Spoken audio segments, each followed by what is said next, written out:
We have a kind of a unique item number 2 tonight, and this will be before we get to announcements and then public comment brief in a few minutes. We have representatives of the Yolo County Office of Emergency Services who are going to do a brief presentation, and I'm going to invite Dana. Dana's going to do the main presentation if you'd introduce your colleague. And just to set this up, I mean, we're all aware of, recent evacuations in our region that affected our neighbor Woodland to the north as a receiving city of people who were displaced during the Oroville flooding concerns. And so we thought it would be a good moment just to remind the community here of a few items related to our emergency management. First of all, that there is such a thing, that there are people actually looking out and looking over this who are not elected, which is really good news for most of you. These are professionals who do this for a living. And so we ask if they would come and just give us a brief update on some salient points while it is top of the mind for all of us. So then I'm going to turn it over to you for just a brief presentation. And thanks for coming. Surely. So my name is Dana Carey, as you stated, with the Yolo County Office of Emergency Services. And with me tonight is Sean Kinney from the UC Davis and Davis Fire Departments. Sean Kinney, Brian Lynch. Sean Kinney left you guys a little while ago. Sorry. And we're actually just here to kind of answer some of the council's questions, give you kind of an overview of what's been happening. For those of the residents who don't know, the city of Davis, Woodland, Winters, and West Sacramento, along with the Yochidehé-Winton Nation and Yolo County Housing, all come together under what we call a joint emergency management system. And so that really is a huge benefit here in Yolo County, because that means we all work as one big emergency management team. So you mentioned the evacuations due to the Oroville Dam. At that point, it was the Butte County Sheriff who ordered evacuations for that incident, and then they were followed in the counties of Yuba and Sutter as well. So all 3 counties were ordering evacuations. And some evacuees were directed north, some were directed south, which kind of pointed them right in through Yolo County, down through Knights Landing and into Woodland. So when any of our sister counties or cities order evacuations, they are always going to have to filter those residents somewhere. And the pathways are usually selected at the time of emergency. We all know what our arterial routes are, but the pathways are selected based on what's happening at the time. So if it's a flooding incident, the pathway of the water, the area of danger is all taken into account before we direct people which routes to take, so that hopefully we're not sending anybody into danger, we're sending them away from it. So one thing that's really great about the state of California, we operate under the standardized emergency management system so that all counties have the opportunity to help each other. It's something called the California Master Mutual Aid Agreement. Every city and county is pretty much a signatory of it, going way back to the beginning of emergency management. And it basically just means that it's just that. It's mutual aid to other jurisdictions throughout the state. So when Oroville actually was being evacuated, the county emergency services director made the call to open a shelter here in Yolo County, especially when we started seeing the line of headlights come down through Knights Landing. And the same happened in Solano and Sacramento counties as well, just to kind of house as many people as possible coming out of the affected counties.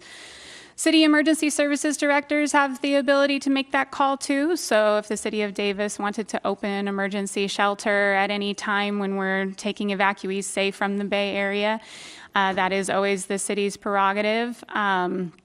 It would take all hands on deck for a full Bay Area evacuation, and there currently is such a plan. It's called the Bay Area Catastrophic Earthquake Plan. And it tells how to route people out of the Bay Area using either the rail systems, the waterway systems, and the road systems if they're not damaged, in order to get people out of that area. So a lot of this planning is done ahead of time so that there's not as much confusion when events actually happen. I was also asked about how Davis residents might be notified if it were an evacuation physically of Davis. So you guys have several systems in the city of Davis. You have Nixle, which is managed out of the Davis Police Department, and then also something that we call Yolo Alert. And that is a website that people can go to and sign up their email or their cellular telephones. And we already have all of the landlines that we actually get from Verizon and AT&T for public safety purposes that get loaded into that system. So at any time, we can actually draw a shape around a certain area, notify people. We've also had some success in the past here in your jurisdiction during H1N1. A lot of the school district callback system was used in order to route people to get vaccinations up at Harper Junior High. So there's a lot of different systems that can be used throughout the city, and it's really just a matter of partnership and making sure the message is the same on all of those systems, and those get sent out to everybody in the city that give them personal protective information or routing information if we need them to go somewhere, directions to an end destination location, because we usually always want to have somewhere to tell people to go to, not just send them on the road without any instructions where they might be headed. So those are kind of some of the basics of evacuation. I know at the Knights Landing community meeting on Sunday night, I got asked, well, how are evacuations actually called? There's two main types of evacuations. One can be called from the field, from public safety personnel, and that's usually a more instantaneous type of thing, something happening right at the moment, and they'll radio into your dispatch agency to launch Everbridge and Nixle in order to make that happen. And then some other evacuations are much more calculated, and they're based on what we see coming, what we see happening, if we see a threat to the population. Usually emergency management's first and foremost goal is to keep everybody in their homes, because a lot of times it's much easier to deal with a side effect and keep people in their homes than it is to move them all out and then take care of them in things like gymnasiums and stuff like that. So if we can keep people in their homes, then we will always opt for that. It's a much easier course of action usually. So those were, I know, some of the questions that I got asked by council. I'm happy to entertain any more that you have as well, though. Okay. One question.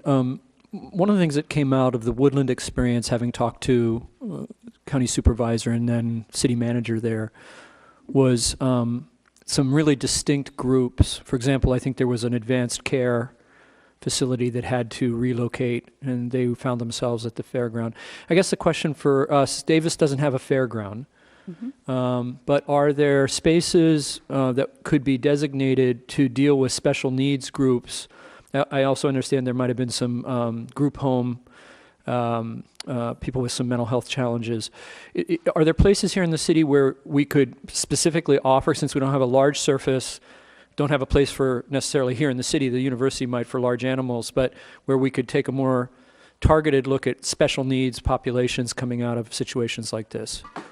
Absolutely. So the Davis Joint Unified School District actually already has a standing agreement with the American Red Cross, which they signed quite some time ago. We've always identified locations like the Veterans Hall as potential locations that could be used as preliminary evac centers. It is quite a large building, could be used for quite a number of different things. And really, it just kind of depends on the population and the space needs at the time for what was being evacuated. We had originally chosen the fairgrounds, and we were going to use one building.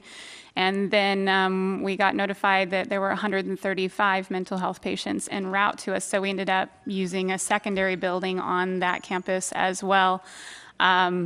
Things like that come with challenges like security needs, medication needs. Luckily, all of their caretakers came with them, along with all the medications and wheelchairs and things of that nature. So that's usually how we like to see evacuations, is where the care homes come with the patients. And usually they do under the emergency medical system throughout the state of California. It kind of ramps up as we evacuate one area, sister facilities, if they're all in the same Sutter system, or like Woodland Healthcare is part of Dignity Health and stuff, they usually try to surge within their own system first. But then many of them do have memorandums of understanding with other homes and things in other jurisdictions so that they can service each other, kind of like a little mutual aid system. And really the trick on that is always the transportation of those patients from one area to another. It's a lot harder than some would think. You can't just put them all on a bus. Sometimes they can't walk up the 2 steps on a bus. So paratransit is usually involved in these kind of transportation things, and then also any kind of access and functional needs buses that can lower themselves and things. So we're very lucky to have UCD Unitrans and Yolo Bus here in the jurisdiction, who partner with paratransit located out of Sacramento, and they work as one big transportation system to service us all when we have evacuation needs. Great. Are there any other questions from my colleagues? Brett? Yeah, I have a quick one.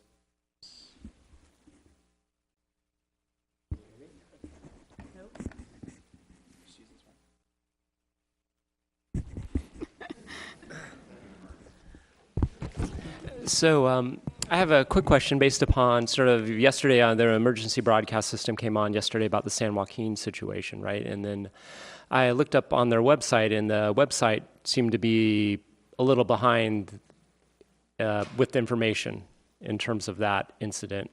And so I guess I have a question partly for you, but partly for our city manager. I think, some of the information sources that you mentioned, Nixle and signing up for the email alerts, kind of require a proactive approach. But if somebody is sort of like, oh my gosh, I wonder what's going on, if they were to go to, for instance, the city website or your website, how quickly is the information that would be sent out in Nixle posted to your website? And then also this might be something for the city manager to get back to us on, right? Because a person who hasn't proactively signed up might be curious about, oh, do we have to worry about something? And there may be nothing on the website because we're just sort of, that's like the third thing we get to, as opposed there may not be something on the website because we do get to it right away, but there's nothing really to worry about. So I guess my question to you is, at what level priority is updating your website to reflect sort of the latest information?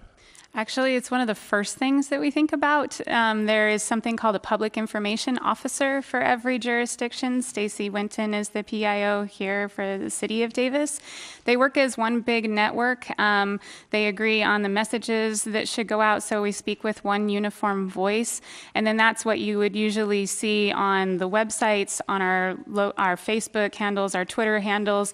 If you go to yolocounty.org website right now, under the residents tab, if you navigate to Office of Emergency Services, we have a reports and publications page that has an alert and warning annex for the entire county. And so there's an appendices in the back of that annex that actually shows all of the authorized social media handles for all of the partners throughout Yolo County. So you'll see on some of the Davis lines, your Nixle, your Facebook, your Twitter handles, there's Nextdoor handles. So we've already pre-identified all of those different outlets so that we can push a message out through the social media as well as the mass notification systems. And then it also describes the override capability of all our respective websites. So the City of Davis website, the county website actually do have the ability to kind of overwrite the main page very quickly with an emergency message. Okay, yeah, thank you. Yeah, like I said, it was sort of based upon yesterday hearing the broadcast on the radio and then looking at the website for the San Joaquin Emergency Services and noticing it hadn't been updated. So I was just curious what Yolo County's plans were. Thanks. Yeah, go ahead, Lucas. Yeah, thanks very much, Dana, for the presentation. Really appreciate it. One quick question, and particularly curious if you have any thoughts about sort of in this most recent issue with the Oroville Dam and the mandatory evacuation order that was issued. Both social media, particularly Facebook, but also in this case, Channel 3, right, KCRA started to, flood the airwaves, no pun intended, with, sort of, I think, undue or unnecessary, panic, and people were really about, sort of levels of water that might be headed toward, if the dam were to break, or, headed towards the Sacramento region and such. And, there were I think at the time it was very confusing, a lot of conflicting reports about what was going on. And I think so a lot of folks, anecdotally, who we talked to, but also had been tuning in via my smartphone when I was at another event, and people were, of course, starting to ask us questions, but we felt, I think there are a lot of folks in the region, we had this conversation at the SACOG board meeting last week, that in this instance, Channel 3 specifically was responsible for sort of, hyping the situation and with sort of, just panic and fear and such. So I don't know if you all have, as OES folks, have had conversations with them, or what, what has been, done with regard to the media itself, and not just in the social media side, but the sort of print media and TV media and such. Well, as much as we'd always like them to take their cues from us and put out solely what we're putting out, they are news stories, and so they are going to gravitate toward whatever is going to be kind of the hot topic in news. And it was a little confusing at first when the evacuations were initially ordered. Some of the notifications coming out that are associated with those dam systems were very alarming at first, because a lot of the plans are written for 3 specific levels, the top one being imminent failure. And so those were a lot of the same notifications that were being used. I would just probably encourage all the people of the City of Davis to watch the city's website, watch the Yolo County website, before you just assume that everything on the television is 100% accurate. Because as we start seeing stories come out, if there's something that we need to kind of do some rumor control on, that's where the public information officers really come into play, at getting online and posting the rumor control and really clarifying for our populations, no, this is not for Yolo County, this is not for City of Davis, this is for Sutter and Yuba and Butte, because those notifications did come to all the OES agencies as far south as San Joaquin. And so we did all have to call in and check and verify and make sure we knew the extent of what was being asked. Great. Any other questions from up here? Okay.